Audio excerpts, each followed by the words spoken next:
वहाँ सुबह शाम घंटा मिनट सेकंड ये कोई चीज़ें वहाँ स्थित नहीं है, इसलिए उसको अकाल देश, नीचे की रचना को काल देश यानी जहाँ टाइम पीरियड अलग अलग खंडों में डिवाइड किए जाते हैं, जो बना दिया। बड़े बड़े कालखंड बनाकर यहाँ समय को यानी विभाजित कर दिया जाता। कहते भाई इसके आगे ने उतर करके ये पार ब्रह्म के देश में,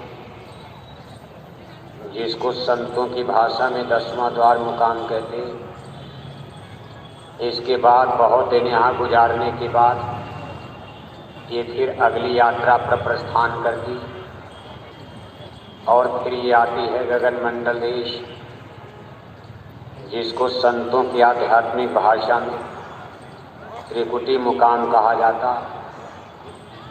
यही इसका एक मिलन होता, एक अनजान दोस्त यानी मित्र के रूप में, जिसको संतों की भाषा में मन कहा जाता, यानी जो सूरज सतलोक से अकेली चली, अब इसका एक संगी साथी बनता जिसको मन कहते, यानी गगन मंडल त्रिकुटी देश में सूरज के साथ मन लग जाता। अभी सूरतों में जेंडर यानी लिंग भेद नहीं था, इसमें औरत मर्द का कोई फर्क नहीं था, सारी सूरतों की एक ही जाति थी। अब इसके साथ जब मन लगता, उस समय सूरत का इतना वफादार, ऐसी इसने इससे दोस्ती जमाई जैसे कोई आपका ऐसा मित्र दिखाने में बड़ा हाव भाव दिखाता, लेकिन पीठ पीछे कपट रखता, पीठ पीछे आपका नुकसान करता, थोड़ा भोंक देता है। इसी तरह ये मन कितना खतरनाक साबित हुआ, लेकिन उस समय इसकी यारी यानी दोस्ती होती है। और ये मन वास्तव में जड़ वस्तु, जड़ चीज था, लेकिन इसने चेतन का यानी एक आवरण ओढ़ रखा था, नकली। इसमें अपना कोई मूलाधार नहीं था। ये उसी तरह से था जैसे आप पेड़ों के ऊपर आकाश बेल देखते हो, यानी उसमें कोई जड़ और सोड़ नहीं होती। वो पेड़ों के ऊपर ऐसे उसकी डालियों में, टहनियों में एक आकाश बेल की लताएं यानी उसमें लपेट करके आगे बढ़ती। इसमें अलग अलग तंतु यानी कांटे होते। ये अपने तंतु और कांटे को जिस पेड़ पर ये पलते और पहुँचते हैं, ये उसमें चुभा देते और उस पेड़ के तत्व को खींचकर ये उसी से अपनी जीवनी शक्ति प्राप्त करती है, हरी भरी बनी रहती है। अब ये तो हरी भरी हो जाती है, लेकिन जिस पेड़ पर आकाश बेल चढ़ती है, इतनी शक्ति अगर उसकी खींच गई तो कभी कभी पेड़ ही सूख जाता। यानी इसके पास जड़ और सोड़ न होने से ये धरती से अपनी खुराक न लेकर ये सीधे पेड़ों से प्राप्त करती। इसी तरह से इस मन में अपने आप में कोई शक्ति और सामर्थ्य नहीं थी, लेकिन इसमें ऐसे विषैले तंतु और कांटे थे। जब इसने सूरज से दोस्ती किया तो अपने तंतु और कांटों को इसने सूरत में प्रवेश किया, और सूरत में चूँकि अमृत भरा हुआ था, इसने सूरत के अमृत को चूसना शुरू किया। लेकिन ये घटना इतनी चतुराई चालाकी से, इतने बारीक तरीके से, सूक्ष्म रूप से होती है कि सूरतें इस चीज़ से अनजान रह गई। यानी जिस कारीगर ने ये जाल फैलाया था, इसमें बड़ी उन्होंने कारीगरी कर रखी थी, और मन के अंदर जहर यानी उसके टैंक बने हुए थे, यानी ऐसी थैली जिसमें जहर भरा हुआ था, जैसे काम है क्रोध, लोभ, मोह, अहंकार, मन ने इन तंतुओं के द्वारा सूरत के अंदर जहर प्रवेश किया और बदले में सूरत ने मन को अमृत यानी अपना सार तत्व देना प्रारंभ किया। अब ये दोस्ताना का रिश्ता, एक दोस्त ने दोस्त का नुकसान किया और एक दोस्त दूसरे दोस्त का भला करना चाहता, ये मन और सूरत की दोस्ती खतरनाक हो जाती। ये घटना इतने मुद्दत तक चलती रही कि सूरतें इस चीज़ से वो बेवाकिफ रह गई। और यहाँ इसके ऊपर एक झिल्लीदार कपड़ा, जिसको एक शरीर भी कहा जाता, लेकिन ये शरीर बड़ा सूक्ष्म था, जैसे कोई बारीक झिल्ली पर्दा सामने ऐसे आ जाए लेकिन आपको आगे स्पष्ट दिखाई दे रहा। आदमी उस बादल की परत पर गौर नहीं करता, क्योंकि भाई सूर्य नारायण तो चमक रहे, बस यही कहा जाता कुछ धुंधला नजर आ रहा। ये 5 तत्वों का आवरण पर्दा ये इतना बारीक और सूक्ष्म था कि भी सूरतों के साथ धोखा हो जाता। शील, क्षमा, शब्द, रस, रूप और स्पर्श, गंध, ये 5 एलिमेंट्स और तत्व यहाँ अब इतने सूक्ष्म हैं और इसमें इतना आकर्षण और सुंदरता है। इस कपड़े को पहनने के बाद सूरत के आकर्षण में कोई कमी नहीं आई, बल्कि वह और सुंदर लगने लगे। इसलिए सूरतों ने इसको धोखा नहीं समझा, इससे उनको कोई घबराहट महसूस नहीं हुई। जैसे आपकी शरीर तो सुंदर है, लेकिन कोई रंग बिरंगा कपड़ा पहना दिया जाए, आपकी सुंदरता घटने की जगह बढ़ जाती। अब कितनों सुंदर आदमी हो, सारे कपड़े उसके उतार कर और उसको बिल्कुल नंगा कर दिया जाए, बल्कि उसकी सुंदरता कम हो जाएगी। लेकिन जब उसको रंग बिरंगे किस्म किस्म के कपड़े, उसकी सुंदरता बढ़नी शुरू हो जाती। यही हालात सूरतों का हो गया। अभी तो सूरत बिल्कुल नंगी चलेगी, इस तरह से नंगी नहीं कि बेढब लगे। इसको आप आगे समझोगे जब वहाँ कोई इस तरह के कपड़े, ये मिल कारखाने वाला सिस्टम नहीं कि भाई सूत काटा जाए, पैंट पतलून बनाया जाए, साड़ी धोती बनाया जाए। अभी वहाँ साड़ी धोती तो अलग अलग है ही नहीं। अभी तो सारी सूरतें एक किस्म की हैं, न उसमें कोई स्त्री है न कोई पुरुष है। सूरत तो सूरत है, सबकी एक ही जाति है, एक ही वंश है, एक ही बिरादरा, एक ही कुल और एक ही वंश, एक ही डिजाइन है, एक ही नक्शा नमूना है। सबका चेहरा मुहारा, शकल, सूरत, रंग, रोदन सब बराबर बराबर, और सबके अंदर 16-16 सूरज का प्रकाश। इसके बाद इनको बहुत मुद्दत तक यहाँ रोका गया था। जब ये इसमें जज्ब हो जाती, यहाँ इस माहौल में इन्होंने अपने को सेट कर लिया, एडजस्ट कर लिया, घुल मिल जाती है। कोई दुख नहीं, कोई कष्ट नहीं, कोई इनको आपत्ति नहीं, कोई कष्ट और क्लेश नहीं। तब एक दिन इनके साथ फिर घात किया गया और फिर एक पद नीचे और उतार दिया गया, और इस स्थान को यानी संतों की भाषा में सूक्ष्म देश कहा जाता, जिसको सहस्रदल कमल जिस दिन यहाँ इनको उतारा गया, यहाँ त्रिलोकीनाथ का देश, जिनको हिंदू ग्रंथों में व्यापक ब्रह्म निरंजन पुरुष कहा गया। अब यही 3 लोक के कर्ता धर्ता हैं। इन्हीं की तपस्या के कारण, इन्हीं की तपस्या के कारण अब देखो सूरतों को नीचे उतारा गया। अब ये सूरतें इनके हाथ लग गई। इन्होंने तप करके वरदान में मांगा था। साहब कबीर ने कहा है, ईन आदेश हमारा संतो, ईन आदेश हमारा हो, हम तो अमर लोक के वासी। कहा तप कर हमें निरंजन लाए, झझरी दीप मझारा हो, ईन आदेश हमारा साधो, ईन आदेश हमारा हो। कहते भाई सहस्रदल कमल झझरी दीप इस स्थान मुकाम पर जब ये सूरतें अपना स्थान ग्रहण करती, यहाँ इस ब्रह्म निरंजन पुरुष ने अब इनके ऊपर एक और आवरण पर्दा, यानी एक और शरीर, ये भी एक तरह से बड़ी सूक्ष्म, बड़ी बारीक झिल्ली और पर्दा, ये 9 तत्वों का कारण कपड़ा, इसको सूक्ष्म कपड़ा कहा गया। इसलिए इस देश को सूक्ष्म लोक कहा जाता, सूक्ष्म सृष्टि, ये सब नाम रखे गए। जैसे हमारी धरती को पिंड देश, ऐसे सहस्रदल कवल को सूक्ष्म देश।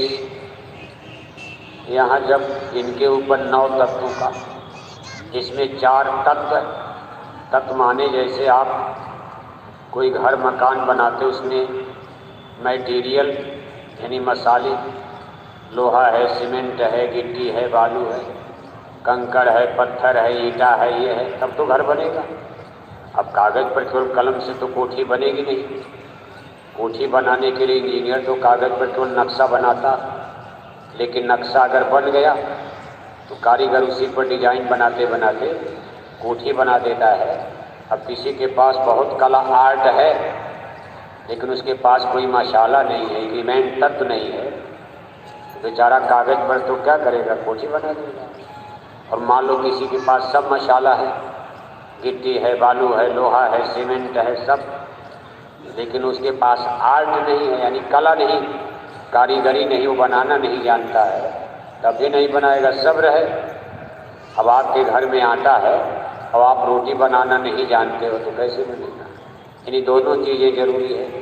हमारे पास सब मसाले भी हों और अगर हमारे पास आर्ट और कला, इंजीनियरिंग है, तब हम किसी चीज़ की रचना स्वयं कर सकते हैं। अब इनके पास देखो सब मसाले, रचना सब मिल चुका था, मसाला भी इनको मिल चुका था और इनको कला भी इनके पास थी। इन्होंने सूरतों के ऊपर 9 तत्वों का ये दूसरा पर्दा डाल दिया। अब धीरे धीरे इनमें जब ये कपड़े बनने लगे, तब सूरतों में लिंग भेद, यानी स्त्रीलिंग, पुल्लिंग, इसीलिए वहाँ देवी देवताओं का नाम आता। ये घटना गगन मंडल त्रिकुटी में घट जाती, इसलिए वहाँ पुरुष और प्रकृति का नाम आता। ये 2 शक्तियों का नाम गगन मंडल त्रिकुटी देश, जिसको कारण देश कहा जाता। कहते भाई यहाँ 2 शक्तियों का नाम प्रकृति और पुरुष, इसके ऊपर प्रकृति पार, प्रभु सब उर्वासी, व्यापक ब्रह्म, विरज अविनाशी, यहाँ मोह कर कारण नहीं। इस प्रकृति देश के ऊपर जाने के बाद सारे जीव के मोह के आवरण, ये सारे पर्दे मन और माया के गिलाफ उतर जाते। आगे चल करके तब मानसरोवर में, जो अमृत का कुआं और कुंड कहा जाता, इसको अमृत का सागर भी आप कह सकते हो, इसमें सूरतों का स्नान कराया जाता। जैसे बहुत दिन अस्पताल में रहने के बाद मरीज ठीक हो जाता, लेकिन अब अस्पताल में रोज़ तो नहाता नहीं है, तो उसके शरीर से बदबू आती। घर पर ला करके उसको जब ठीक हो जाता तो मल मल करके खूब साबुन सोडा से नहलाया जाता, उसके कपड़े बदले जाते। इसी तरह इस मृत्यु लोक की गरिष्ठता में, कूड़े कचड़े में ये सूरत यानी जीव इतने युग तक इस दलदल में जैसे नागदान का कीड़ा होता, जब ये वहाँ पहुँचता है सारे पर्दे उतार कर चंगा हो जाता, ठीक ठाक हो जाता, तो सतलोक में दाखिल होने के पहले इसको मानसरोवर में स्नान कराया जाता। इसके सारे कूड़े कचड़े ठीक तो हो गया, इसकी सारी बीमारी तो दूर हो गई, लेकिन अभी इसके अंदर इसको निर्मल और पवित्र करने के लिए अपने आदि अवस्था में, जिस अवस्था में सतलोक से निकला था, उसी अवस्था में वापस लाने के लिए फिर इसके अंदर सूरज की रोशनी बढ़ने लगती। 12 सूरज, 14 सूरज, सतलोक जाते जाते फिर 16 सूरज का प्रकाश, ये अपनी चेतन अवस्था में वापस आ जाता और फिर अपने स्वामी के सामने ये सूरत तब जाने लायक हो जाती। जैसे बादशाहों के दरबार में कोई मैले कुचैले कपड़े पहनकर अगर जाना चाहे तो दरबानी, द्वारपाल, चौकीदार उसको गेट पर रोक देते हैं कि भाई आप कैसे कौन हो, आप नहीं जा सकते, कुछ तो हाव भाव रखना पड़ता। ऐसे वहाँ जिसका मन, जहाँ मन ही हो, मन तो वहाँ जा ही नहीं सकता, सब उतारना पड़ता। अब ये प्रक्रिया इतनी लंबी बन गई कि कोई जाओ नहीं सकता, लाख कोई प्रयास करे इस मृत्यु लोक से, अब कोई सतलोक नहीं जा सकता। बस एक ही उपाय है, संत मिलन। सतगुर बिना न कोई बाँचे, नाम बिना 84 नाचे। आदमी कितनों पिंगल पढ़े, कितनों फिलासफी पढ़ डाले, एक ही उपाय यहाँ शेष बचा है, सतगुर बिना न कोई बाँचे, नाम बिना 84 नाचे। अब देखो इन्होंने 9 तत्वों का कपड़ा, शब्द रस रूप स्पर्श गंध चतुष्अंतःकरण मन बुद्धि चित्त अहंकार। अब ये चीज़ें तो हमको आपको समझ में नहीं आती, ये तत्व कैसे हो गए, लेकिन वहाँ ये तत्व का काम करते हैं। जैसे यहाँ आप लोहा सीमेंट गिट्टी बालू से रचना देख रहे हो, लेकिन ये स्थूल रचना, इसमें वेट यानी भार इतना ज़्यादा होता, इनको टिकाने के लिए कोई फाउंडेशन बनाना पड़ता। लेकिन ये ऐसे तत्व हैं कि आसमान में उड़ते रहेंगे, जहाँ चाहे उड़ जाएं। जैसे गैस से भरा गुब्बारा होता, आप आसमान में छोड़ देते हो, जब तक उसमें गैस नहीं है, गुब्बारा ऐसे आसमान में फेंको, जमीन पर गिर जाएगा। अब आपने उसमें गैस डाल दिया, अब गैस डाल दिया तब तो कुछ वजन बढ़ना चाहिए, लेकिन देखो आसमान उड़ने लगता है। इसी तरह की बड़ी विचित्र रचना है। वहाँ इस तरह से नहीं कि कोई हवाई जहाज कार मोटर में बैठ के यात्रा करनी है, कोई अलग से साधन जुटाना है। वहाँ अपने आप शरीर का वेट, इन सारी शरीरों का वेट शून्य यानी जीरो होता। इसे जड़ जाए चले जाएं, और रफ्तार इतनी तेज कि शब्द और प्रकाश यहाँ जो मानक है, सबसे ज़्यादा यहाँ दूरी को मापने के लिए आज वैज्ञानिकों ने प्रकाश यानी प्रकाश वर्ष यानी प्रकाश जितनी दूरी तय करते हैं, प्रकाश की किरणें, इस पर मानक, क्योंकि ब्रह्मांड में ही ये बड़े बड़े तारे सूरज इतनी दूर हैं, इनको किलोमीटर में मापना बहुत कठिन है। हमारी सारी गिनती खत्म हो जाएगी। इकाई दहाई सैकड़ा हजार लाख करोड़ 10 करोड़ अरब नील पदम शंख महाशंख, ये सारी गिनती खत्म हो जाएगी। हम सूरज चंदा तारों की दूरी को नहीं माप सकते, इसलिए वैज्ञानिकों का यानी डिस्टेंस दूरी मापने का स्केल, इसको प्रकाश वर्ष में मापा जाता। यानी वेव्स ऑफ लाइट, प्रकाश की किरणें इतनी दूरी तय करेगी, इतने दिन में इतने वर्ष में, उसी पर उसको एक प्रकाश वर्ष मान करके और इसी पर इसको मापा जाता है। क्योंकि ब्रह्मांड में वैज्ञानिकों ने अरबों अरब, ये जो आप तारे देखते हो, सूरज देख रहे हो, अरबों अरब, अब सूरज को ही आप देखते हो। यानी अगर सूरज हमारी पृथ्वी से तुलना किया जाए, इस समय तो हम आप सूरज को एक मामूली गेंदे के रूप में आसमान में देख रहे हैं, लेकिन मान लो किसी टेबल पर हमारी पृथ्वी और सूरज को एक साथ रखा जाए, सामने सूरज को आप एक बड़ा फुटबॉल, ये जो फुटबॉल का गेंद खेला जाता है, टेबल पर एक फुटबॉल का गेंद रखो और उसके सामने एक काले रंग की छोटी सी सरसों, एक छोटी सी सरसों इधर बड़ा फुटबॉल का गेंद, हमारी पृथ्वी और सूरज का इस ब्रह्मांड में ये मानक है। यानी हमारी पृथ्वी के सामने ये सूरज फुटबॉल के गेंद, और सूरज के सामने हमारी पृथ्वी एक सरसों, काली सरसों का छोटा सा दाना।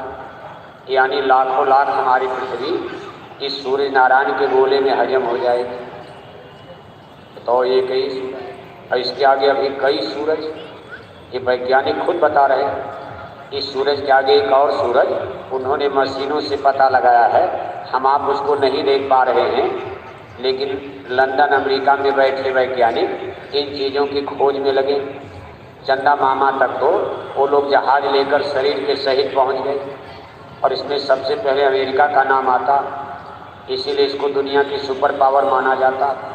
सन 1970 से आज 2022, इस 50 साल के अंदर 3 अभियान, 3 आदमी 3 बार में चंदा मामा पर पहुंच चुके हैं, और ये तीनों आदमी अमेरिका के बताए जा रहे हैं। अभी रूस का, जर्मनी, जापान का कोई नहीं जा पाया। भारत पाकिस्तान इस तकनीक में बहुत पीछे चल रहे हैं। इसलिए अमेरिका को दुनिया की सुपर पावर माना जाता। उसके ही आदमी चंदा मामा तक सशरीर जहाज लेकर वहाँ पहुँच चुके हैं। अपना उन्होंने फ्लैग, अमेरिकन फ्लैग, अपना झंडा भी वहाँ गाड़ दिया है और अब कह रहे भाई वहाँ बस्ती बसाएंगे। बस्ती बसा पाएंगे कि नहीं पाएंगे तो रावण वाली बात हो गई। रावण ने ऋषि मुनियों से कहा कि आप दिन रात पूजा पाठ भजन कीर्तन क्यों करते हो? आँख बंद करके चुपचाप ध्यान भजन करते हो, न कोई काम करते हो न ध्यान करते हो, बस जनता की कमाई। आप लोग जंगल में बैठकर खाते रहते हो। इसी तरह सब लोग साधु बन जाएं तो हमारा पॉलिटिकल सिस्टम, राज व्यवस्था ही डामाडोल हो जाएगी। सब पुजारी बन जाओगे तो रोटी कौन, खेती कौन करेगा, दफ्तर कौन करेगा, दुकान कौन करेगा, मिलिट्री में कौन आएगा? अरे आप लोग क्या झंझट करते हो? आप चिंता मत करो, मेरा ज्ञान विज्ञान साइंस इतना आगे है। जिस स्वर्ग वैकुंठ के लिए आप तपस्या कर रहे हो, थोड़े दिन में मैं सीढ़ी लगवा दूंगा। मृत्यु लोक से लेकर स्वर्ग वैकुंठ तक हम सीढ़ी बनवा देंगे, बस खट खट चढ़ जाना है आपको। इसमें तपस्या बैठ करके करने की क्या जरूरत है? ऋषि मुनियों ने कहा राजन ऐसा नहीं हो सकता। तो रावण को गुस्सा आ गया, बस उसने जगह जगह इनको मारना काटना शुरू किया। अब रावण तो रावण, बुद्धि पागल, और उन्होंने आदेश से जारी कानून बना दिया। कहा जो इस तरह आंख बंद करके और कहीं घंटा 2 घंटा पूजा का काम करे, सब काम धाम छोड़ के पुजारी बन जाए, इन सब को खत्म करो, सबको मार डालो, जला डालो। कुछ को मारा, कुछ को जलाया। और दक्षिण भारत द्रविड़ देश, यानी ये आपके सतपुड़ा पहाड़ के दक्षिण के इलाके को, इसको प्राचीन भारत में द्रविड़ देश कहा जाता है। उत्तर के इलाके को इसको आर्य प्रदेश, और कुल मिलाकर के तब भारत को जम्बू द्वीप, सिंघल द्वीप कहा जाता था। आर्यावर्त, ब्रह्मावर्त कहा जाता था। सिंघल द्वीप तो आज केवल लंका को कहा जाता, लेकिन तब भारत और लंका एक में जुड़े हुए थे। कोई भी आदमी भारत से लंका पैदल जा सकता था। बीच में अगर समुद्र में पानी भी आता था तो बस इतना ही पानी था कि आप डूब नहीं सकते हो, पैदल पैदल जा सकते हो। इसी को राम सेतु ये माना जाता, भगवान राम ने बनवा दिया।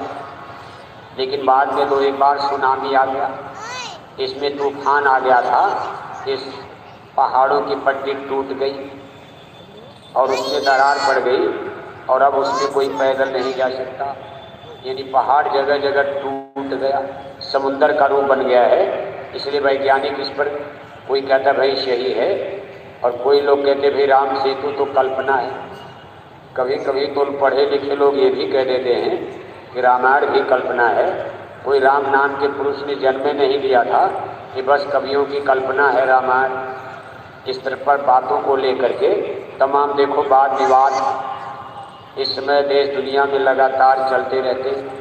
खैर ये बातें तो अलग की हैं, लेकिन हमारे कुछ पौराणिक ग्रंथ, उन सूत्रों से जो जानकारी मिलती है उससे हमको प्राचीन भारत के बारे में जो कुछ जानकारियाँ प्राप्त होती हैं, बहुत ज़्यादा सोर्स तो इस समय नहीं बचे हुए हैं, क्योंकि महाभारत काल ये भारत के लिए एक ऐसा कठिन समय था जिसमें बहुत कुछ नष्ट हो गया। महाभारत का युद्ध है 5000 साल पहले भारत में, देखो कुरुक्षेत्र मैदान में लड़ा गया। इसमें करीब करीब सभी राजवंशों ने, भारत ही नहीं संसार में जितने स्टेट, जितने राष्ट्रवंश कायम हो गए थे, जहाँ सिविलाइजेशन, जहाँ तक कल्चर और संस्कृति हो सिविलाइज हो गई थी, सभी नरेशों ने इसमें भाग लिया था। सबकी मिलिट्री इसमें भेजी गई थी और 18 दिन में सब मारे गए।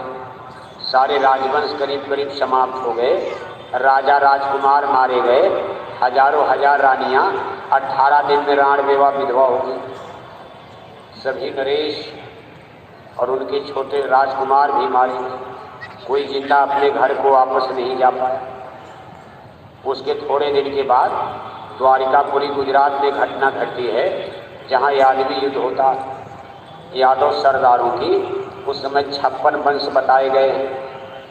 जैसे आज भी आप देखते हो जातियों में भी उपजातियाँ, शादी ब्याह में लोग गोत्र देखते, ऐसे द्वापर काल में यादव वंश में 56 गोत्र बताए गए हैं। जैसे कुकर वंश, भोज वंश, वृश्चिक वंश, सूरसेन वंश, इस तरह से 56 वंश और 56 वंश के अलग अलग सरदार, और सबको मिलाकर के एक अद्भुत यादव संघ बना हुआ था।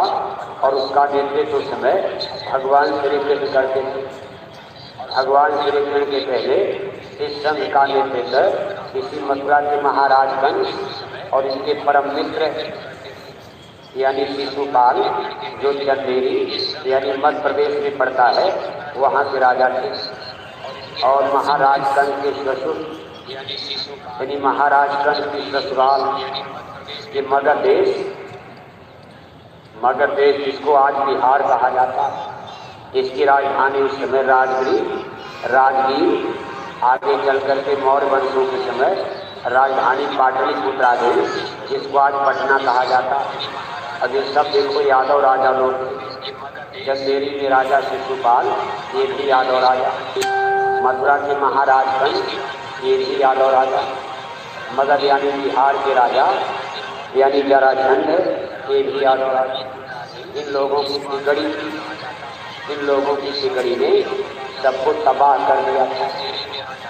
और महाराज कंस के बारे में आप इतिहास पढ़ते हुए, तब भगवान के देश की जेल में और बहन के ही गर्भ से देखो महाराज कंस के जेल में मथुरा में जन्म लिया, जहाँ आज जन्मभूमि के नाम पर आप पूजा करने जाते हैं। और इसके बाद उन्होंने इन सब लोगों को एक एक करके वध कर दिया था। पहले यादव राजाओं को ही मार डाला, क्योंकि भगवान को ये जानते थे कि ये धर्म युद्ध होगा, कौरव पांडवों का युद्ध होगा, ये सब यादव राजा दुर्योधन के पक्ष में जाएंगे।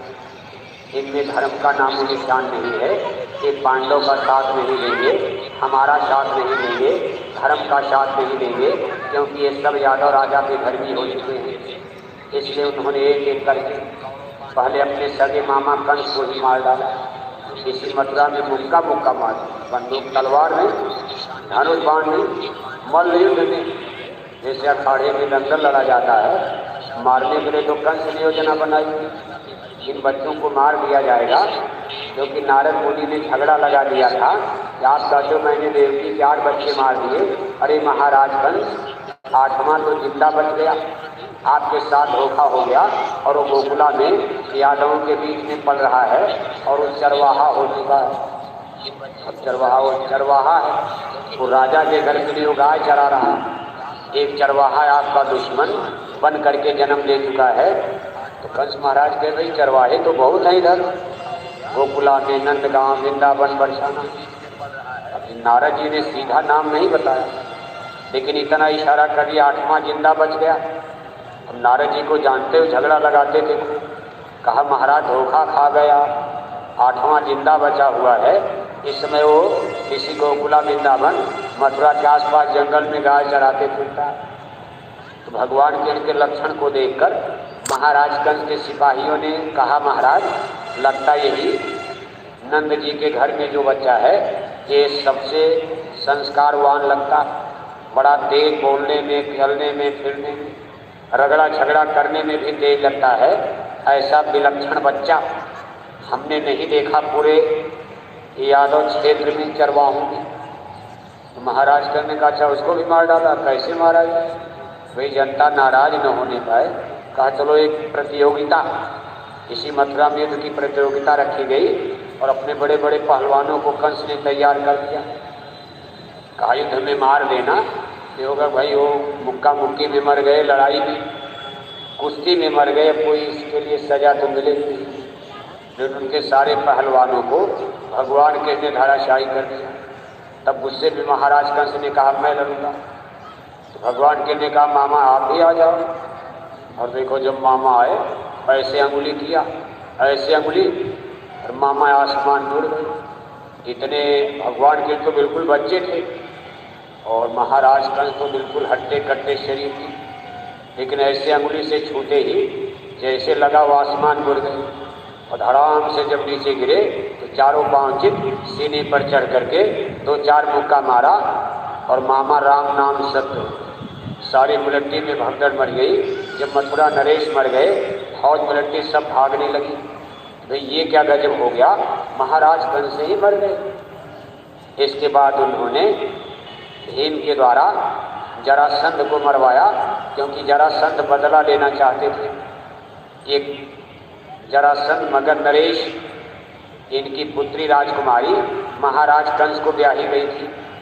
जब बेटी विधवा हो गई, रोते मगध जाती है और पिता से कहती है एक मामूली चरवाहे ने मथुरा नरेश का वध कर दिया। तो जरासंध ने कहा चरवाहा मार दिया? अरे महाराज कंस को चरवाहा मार दिया? कौन चरवाहा? तब उसने मथुरा पर अटैक किया। बार बार आक्रमण होने लगा तो भगवान कृष्ण ने यदकुल की ताकत को ट्रांसफर कर दिया। यहाँ से बहुत दूर पश्चिम चले गए, समुद्र के किनारे द्वारिकापुरी। समुद्र के बीच एक टापू था, चारों ओर से समुद्र था। इस समय ये जगह पानी में डूब गई है। कभी आप उधर जाओगे तो देखोगे वहीं पर इन्होंने अपना किला महल जो भी बनाना था, यानी अब ये बड़े बड़े नरेश जब मारे गए तो यदकुल का गौरव, यदकुल की नेतृत्व अब भगवान कृष्ण के हाथों में चला गया और इसका सेंटर मथुरा से हट करके द्वारिकापुरी बना दिया गया। ये उस समय की घटना है जब महाभारत का युद्ध होता। ये सब महाभारत के पहले हो गया। यादवों की ताकत शक्ति हटकर मथुरा से द्वारिकापुरी एडजस्ट हो जाती। इनको द्वारिकाधीश नाम दे दिया गया, जबकि गणतंत्री व्यवस्था थी। भगवान कृष्ण कभी राजा नहीं बने। जैसे आज आप देखते हो प्रधानमंत्री बनाए जाते हैं, गांव में मुखिया सरपंच बना दिए जाते हैं, पंचायती। इन यादवों का पंचायती सिस्टम था, यानी 56 इनके गोत्र थे और 56 इनके अलग अलग सरदार सब मिलकर अपना एक नेता चुन लिए। अब भगवान कृष्ण सारे यादव संघ के नेता बन गए, इनकी चलने लगी। उसी समय महाभारत का युद्ध खड़ा हो जाता और इस युद्ध में कितना बड़ा नुकसान होता। आगे चल करके फिर यदुवंशियों में भी इसी नेतृत्व को लेकर झगड़ा होता है। जब भगवान कृष्ण बुढ़ापे में चले गए, भाई हमारा नेता बने हमारे वंश का। वृश्चिक वंश के लोग सोचते भाई भगवान कृष्ण वृश्चिक वंश में थे, उनके भी कई पुत्र थे। भगवान श्री कृष्ण के 8 रानियां और उनके 59 पुत्र पैदा थे। 59 जैसे कौरव 100 भाई थे, उसी समय की तो घटना है। 100 भाई कौरव और एक ही माता गांधारी। भगवान कृष्ण के 59 लड़के, लेकिन उनकी रानियां 8 बताई गई हैं। कुछ का नाम तो हम लोग बराबर सुनते हैं, जैसे जामवंती हैं, सतभामा हैं। इन सब लोगों के नाम आप रुक्मिणी हैं, जिनको अमरावती यानी नागपुर, जिसको विदर्भ देश कहा जाता है, ये भी यादव कुलों का राज था उस समय। उसमें देखो महाराष्ट्र में विदर्भ देश आता है, ये नागपुर अमरावती का हिस्सा, इसको विदर्भ प्रदेश, यहाँ भी यादव राजा राज करते थे। इन्हीं की राजकुमारी थी रुक्मिणी, इन्हीं की शिशुपाल से शादी होने वाली थी। भगवान के इनका हरण कर दिया। शिशुपाल बेचारा शादी करने के लिए मोर बांध के तैयार, और किसी की औरत को कोई चुरा ले जाए, झगड़ा नहीं हो जाए। इसी बात पर शिशुपाल और जड़ते थे, शादी मेरी होने वाली, और वो रात चुरा करके कहाँ बताओ नागपुर, और खींच करके लेकर चुरा करके चले आए द्वारिकापुर। जबकि शिशुपाल भगवान कृष्ण की बुआ के सगे लड़के थे। लेकिन देखो रिश्ते में खटास आ गई। अरे कहा भाई मेरी बड़ी बेइज्जती करिए, शादी की बात नहीं है। और बेचारे मऊर और बांध के जैसे मटमंगरा हो गया, भद्वान हो गई, और कल शादी होने वाली है। और पूरा वो नहा धो करके शिशुपाल चंदेरी से पहुंच गए विदर्भ, अमरावती नागपुर, और बिल्कुल तैयार आराती घराती बराती। और तब तक हल्ला मचा कि भाई रुक्मिणी का तो अपहरण हो गया, हरण हो गया। अब सब लोग दौड़े पलटी लेकर। भगवान कृष्ण ने सबको युद्ध में परास्त किया, बंदी बनाया, कैद कर लिया, लेकिन कहा मारूंगा नहीं। बुआ को मैंने वचन दिया है, इसलिए तुमको भी नहीं मारूंगा, और तुम हमारे रिश्तेदार बन गए, रुक्मिणी के भाई हो, विदर्भ के राजकुमार, इसलिए तुमको भी नहीं मारूंगा। सबको छोड़ करके लेकर द्वारिकापुरी आ जाते। इस तरह की तमाम घटनाओं के बावजूद और फिर देखो जब युद्ध प्रारंभ होता, इसके बाद यही 56 गोत्र में यदुवंशियों को नेतृत्व के लिए फिर झगड़ा हो जाता। इसी को कहते 56 कोटि यदुवंशियों का विनाश हुआ। 56 कोटि माने करोड़ नहीं, 56 करोड़ आदमी द्वारिकापुरी में कहाँ खड़े होंगे? हमने तो सब देख लिया। 56 करोड़ आदमी, अभी 10-20 लाख आदमी आपके आश्रम में आ जाएं तो कहाँ टट्टी करेंगे, कहाँ पेशाब करेंगे, पानी की दिक्कत, सबके लिए खाने सोने की दिक्कत, रोटी मिलना कठिन। अब 56 करोड़ आदमी तो बहुत होता इस मैदान में 56 करोड़, और अगर 56 करोड़ इकट्ठे हो जाएं तो सबको पानी कहाँ मिलेगा, रोटी कैसे मिलेगी? 56 कोटि का मतलब कि उनका 56 कुल वंश था। सरदारों की गोष्ठी चल रही थी, इसी पर विचार हो रहा था कि यदुकुल का अगला नायक कौन बनेगा। और सब लोग उस दिन शराब पी लिए थे। इसी बात पर भगवान किड़ को चिढ़ थी, वो भी नाराज हो गए थे, क्योंकि यदुवंशियों की अगली जनरेशन, अगली पीढ़ी में बुराई आ गई थी। ये लोग शराब पीने लगे थे, मांस खाने लगे थे, और नई पीढ़ी के यदुकुल यादवों के कुमार, ये बहन बेटियों की इज्जत आबरू को जब आदमी शराब पीने लगेगा तो बहन बेटियों की पहचान भी खत्म हो जाती है। आदमी कामुक हो जाता है, उसके अंदर वासनाएं आती हैं। चाचा भतीजी को नहीं पहचान पाता है, मामा भांजी को नहीं पहचान पाता है, भाई बहन को नहीं पहचान पाता है, कभी कभी तो बाप बेटी को नहीं पहचान पाता है। शराब में आदमी की बुद्धि ऐसी पागल हो जाती है। ये बात भगवान जी जानते थे, बार बार यादव कुमारों को आगाह किया कि आप गलत रास्ता पकड़ लिए हो। इसके लिए मैंने महाभारत का युद्ध रचना कराई, इतने बड़े बड़े राजाओं का मैंने विनाश करवाया, कुरुक्षेत्र की धरती को मैंने लाल करवा दिया, और आज मेरे ही वंश में खानदान में आप इतनी बड़ी भूल गलती कर रहे हो। मैं किसी को माफ़ नहीं करूँगा, मैं कोई जाति बिरादरी नहीं देखता, मेरे लिए कोई अपना पराया नहीं है, मेरा निशाना धर्म की रक्षा करना है। मेरे भी घर परिवार के लोग अगर धर्म के खिलाफ जाएंगे तो उनको भी सज़ा मिलेगी।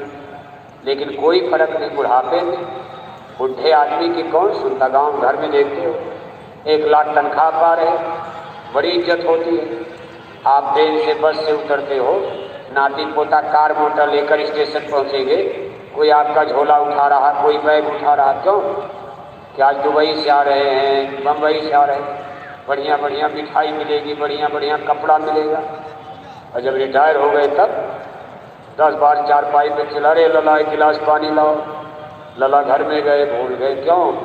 तब तो दादा की टट्टी उठानी या पेशाब उठाना। जब नौकरी में तब दादा बुलावें, एक को बुलावें तो सब भागे आवें, क्योंकि जेब गर्म था, 1 लाख तनख्वाह मिलती थी। और आज पेंशन सब दिए महंगाई भत्ता, घर बनवाने में, कोठी बनवाने में ख़त्म। अब तो बुढ़े आदमी क्यों बुलाएगा? क्योंकि टट्टी उठानी होगी, चाहे बिस्तर लगाना होगा, या चारपाई ठीक करनी है, या पेशाब लग गई होगी। सब घर वाले यही सोचते हैं कि दादा बुला रहे हैं, कोई ज़रूर समस्या है, या तो टट्टी लगी होगी, बार बार टट्टी। शुगर के मरीज हो गए तो बार बार पेशाब। अब दिन में 12 बार पेशाब कौन कराएगा? बताओ, फुर्सत है किसी को?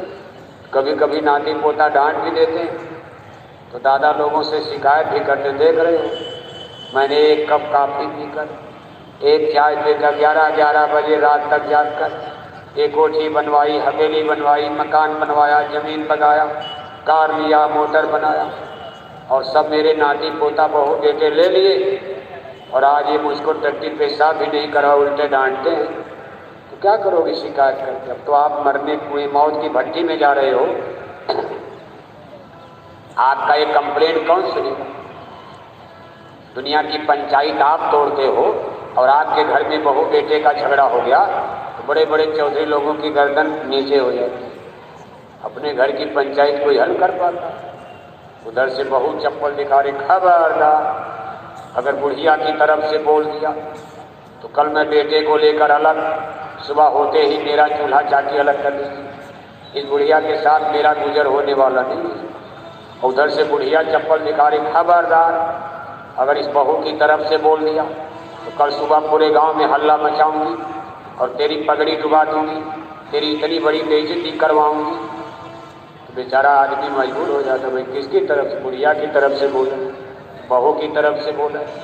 और दूसरे से शिकायत करता, देख रहे क्या किया। अपने घर में अकल पकड़ इंजीनियर, डॉक्टर, बड़े बड़े जज, बड़े बड़े वकील, दुनिया की समस्या को हल करने वाले, अपने घर में बहू बेटे का झगड़ा होता है तो उनकी अकल पकड़ हिंदी अंग्रेजी फेल हो जाती है।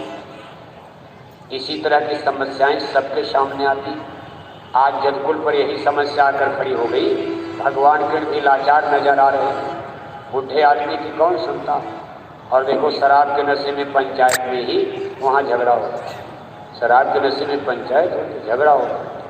उसी झगड़े में किसी ने खींच करके मारा, तब भगवान किण के एक सेनापति की गर्दन कट गई। बस यहीं से द्वंद्व खड़ा हो गया, मेरे वंश का मर गया, मेरे वंश का मर गया। अरे किसने मार दिया, इसने मार दिया। अब उसने उसको मारा, उसने उसको मारा। इस तरह से 1 महीने तक महाभारत युद्ध तो 18 दिन चला।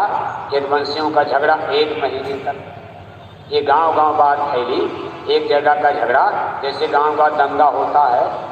अब उस समय यादवों की स्थिति क्या थी, यानी इधर देखो अफ्रीका की सीमा, यानी मिस्र से लेकर इधर पूरब में मलेशिया, सिंगापुर, जावा, सुमात्रा, बोर्नियो, ये सब यदुवंशियों के बड़े बड़े गांव, अखंड भारत था। उस समय आपका ये पाकिस्तान जहाँ बना है, इसको सिंधु देश कहा जाता था, जहाँ के राजा जयद्रथ बताए गए। उसके आगे अफगानिस्तान, जिसको गांधार देश, जहाँ शकुनी राज करते थे, ये दुर्योधन का ननिहाल बताया गया। ईरान, इराक देश, जिसको कैकेय देश बताया गया है, जहाँ की महारानी कैकेयी अयोध्या में राजा दशरथ से शादी हुई थी। अब आप कहोगे तब मुसलमान लोग कहाँ थे? उस समय मुसलमान नहीं। ये 5000 साल पहले की घटना है। और जब 5000 साल पहले का इतिहास अगर आज सही रूप में हमारे आपके सामने होता तो धर्म के नाम पर आज इतना बड़ा सस्पेंस, संशय, भ्रम न पैदा होता। संतों महात्माओं को इतनी बड़ी मेहनत न करनी पड़ती। ये 2 घटनाएं भारत के लिए बड़ी खतरनाक साबित हो गई। महाभारत का युद्ध है और यदुवंशियों का विनाश। इसने भारत के सोशल सिस्टम, पॉलिटिकल सिस्टम के साथ साथ रिलीजियस सिस्टम, राजनीतिक तंत्र को कमजोर किया, सामाजिक व्यवस्था में बदलाव कर दिया, साथ ही साथ धर्म की नींव को किसी ने हिला करके रख दिया। यहीं से धर्म भटकना शुरू होता। नहीं तो 5000 साल पहले जिस धर्म को जनता सपोर्ट करती थी, जिस धर्म को लोग फॉलो करते थे, उस समय इस धर्म को वैदिक धर्म कहा जाता था। वैदिक धर्म 5000 साल पहले पीछे आप चलोगे, उस समय हिंदू धर्म में, यही बाद में बदलकर आज प्रेजेंट टाइम में इसको हिंदुइज्म में यानी हिंदू धर्म कहा जाता है। लेकिन 5000 साल पहले इसको वैदिक धर्म कहा जाता था। वैदिक धर्म उस धर्म को कहते हैं जो वेदों के ज्ञान पर सफर करता। वेदों की संख्या 4 बताई गई है, सामवेद, ऋग्वेद, यजुर्वेद, अथर्ववेद। इसमें 80,000 कर्म कांड, 16,000 उपासना कांड, 4,000 ज्ञान कांड, 1,00,000 श्लोक, जिनको उन युगों में श्रुतियाँ कहा जाता था। श्रुति उस चीज़ को कहते हैं जो किताब पढ़कर नहीं, सुन करके ज्ञान प्राप्त किया जाता है, उसको श्रुति कहा जाता है। क्योंकि उस समय अभी किताबें नहीं बनी थी, कागज का आविष्कार नहीं हुआ था। या यूँ मान लिया जाए उस समय के आदमियों को कागज कलम किताब की ज़रूरतें नहीं थी। वो लोग ब्रेन माइंड दिमाग, उनकी आध्यात्मिक शक्ति और सत्ता इतनी डेवलप की, वो जो देखते थे तुरंत याद हो जाता था। उनके दिमाग कंप्यूटर से भी आगे थे। ये आत्मिक शक्ति थी। ब्रेन माइंड दिमाग बुद्धि शक्ति नहीं है जितनी स्पिरिचुअल पावर, यानी इंटेलेक्चुअल जो हमारा आपका ब्रेन माइंड दिमाग का ज्ञान है, इससे सुपर चीज है स्पिरिचुअल, यानी बौद्धिक से ज़्यादा आध्यात्मिक ताकत होती। ये वो युग था द्वापर काल। वैसे इसमें हरासमेंट आ गया था। अगर हरासमेंट न आता, यहाँ के राजा द्वापर काल में भी धर्मी कैसे हो जाते। इस सतयुग से बहुत पीछे की बात है, लेकिन फिर भी उस समय का इतिहास बताता। वैदिक धर्म का 2 फैक्टर फार्मूला सूत्र था। वैदिक धर्म का ज़्यादा प्रपंच धर्म में नहीं था, सीधा धर्म था, वैदिक धर्म। और करीब करीब सारे विश्व में जहाँ तक मानव संस्कृति फैली हुई थी, एक ही धर्म था, वैदिक धर्म। आप कहोगे तब लंदन अमेरिका कहाँ था? उसमें लंदन अमेरिका का कहीं वजूद ही नहीं था। जैसे आदिवासी जंगलों का इलाका देखते हो, वहाँ आदिवासी कोल भी जातियाँ रहती हैं, ऐसे पूरा यूरोप महाद्वीप, पूरा ऑस्ट्रेलिया, पूरा अमेरिका में यानी ऐसे लोग रहते थे वनवासी। जैसे जंगलों में लोग रहते हैं, उसमें विश्व का केंद्र है, संसार का सबसे बड़ा केंद्र है। ये भारत धर्म भूमि मानी जाती थी। जो स्थान आज अमेरिका का है, उस जमाने में यह स्थान भारत जम्मू द्वीप, सिंघल द्वीप को प्राप्त हुआ था। इसलिए उसमें भारत को the great master of the world है, विश्व गुरु कहा जाता था। विश्व गुरु माने संसार का गुरु। अगर अमेरिका, लंदन उस समय दुनिया में डेवलप होते तो भारत को विश्व गुरु बनने देते, फिर भारत विश्व गुरु कहा जाता। लेकिन उस समय भारत विश्व गुरु, और एक नाम इसका और था गोल्डन बर्ड है, सोने की चिड़िया। यानी 5000 साल पहले भारत में कोई भिखारी नजर नहीं आता था। ये बहुत बड़ा दस्तावेज है, लेकिन इसकी जानकारी कुछ सूत्रों से प्राप्त होती है। संत महापुरुष भी बताते हैं, गुरु महाराज भी कभी कभी इशारे में 60 वर्ष तक गुरु महाराज ने सत्संग सुनाया। अब 60 वर्ष सत्संग तो कोई सुना नहीं, कितने तो मरी गए। रोज रोज सत्संग कौन सुना? उस समय मशीनें भी नहीं बनी थी कि गुरु महाराज के सब सत्संग को टेप कर लिया जाए। लेकिन गुरु महाराज ने बहुत सत्संग उस समय पूर्वी उत्तर प्रदेश में, जिसमें वाराणसी, काशी नगरी, यहाँ से प्रारंभ करके आगे जौनपुर और आजमगढ़, इसके बाद धीरे से गोरखपुर पहुँचते हैं। यानी ये पूर्वी उत्तर प्रदेश। एक एक महीने तक गुरु महाराज इन जिलों में एक ही अड्डे पर 40-40, 50-50 आदमी के बीच में एक एक महीने उनका सुबह शाम सत्संग चलता था। आजमगढ़, वाराणसी, गोरखपुर, इन जिलों में। कितने भाग्यशाली वो लोग थे। खैर इसमें बहुत से लोग तो मर गए। ये घटना 54-56 की है, बहुत समय गुजर गया, 60 वर्ष से पहले। लेकिन उन दिनों में गुरु महाराज के जो वचन वाणी, जो थोड़ा बहुत लोगों ने, मान लो किसी ने कलम कागज से नोट कर दिया, या किसी ने, जब टेप रिकॉर्ड का जमाना आया तो लोग टेप मशीन, तब इंटरनेट, कंप्यूटर, मोबाइल, वीडियो का समय नहीं था। ये सन 54-56-60। सबसे पहले एक पत्रिका अमर संदेश धर्म, ये भी आजमगढ़ से प्रकाशित हुई, जिसमें गुरु महाराज के कुछ सत्संग बड़ी मेहनत से लोग कलम से लिख करके और लोगों तक पहुंचाना प्रारंभ किए। उसमें भी कहीं कहीं छापने छुपने में त्रुटि होती जाती थी, तो कभी कभी अर्थ का उल्टा हो जाता था। खैर अब तो समय बदल गया। बाद में गुरु महाराज के बहुत सारे सत्संग आज हमारे आपके सामने लिपिबद्ध हैं, मशीनों में बंद हैं, और हम आपको करते सुनते रहते हैं। लेकिन 60 वर्ष तक जितना सत्संग गुरु महाराज ने दिया है, सब वचन वाणी कहाँ कोई सुन पाया। कितने लोगों का तब जन्म ही नहीं हुआ था जब सत्संग शुरू हो गया। 20 साल के बाद